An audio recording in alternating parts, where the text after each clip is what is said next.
Барлықтарыңа сәлем. Бүгінгі видеода Халықбанк арқылы Қазақстанда акцияларды қалай сатып алуға болатынын айтатын боламын. Ең алдымен онлайн түрде электрондық цифрлық қолтаңбадан өтесіздер, одан кейін бейне тексеруден өтесіздер. Брокерлік шот ашылғаннан соң осылай инвесттің үстін басып кіресіздер. Менде брокерлік шот ашылған. Сіздерге қысқаша түсіндіріп кетем. Осы жерде шотты толтыру керек. Осылай үстін басасыздар, өзіңіздің қалаған шотты таңдайсыздар. И мына жерде минимальный сумма 50 теңге деп тұр. 50 теңгеден аз болмау керек.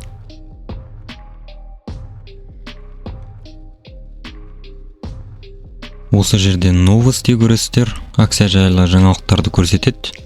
Келесі бізде акция Forte банктың акциясы, Народный банк.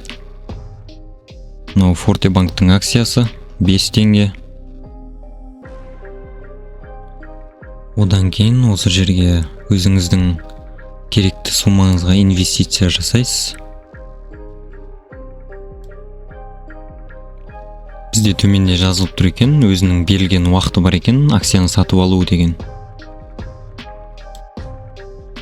Ал мынау Народный банктың акциясы. Келесі бізде Каспий банктың акциясын көрейік. Каспий банктың акциясы $134.20.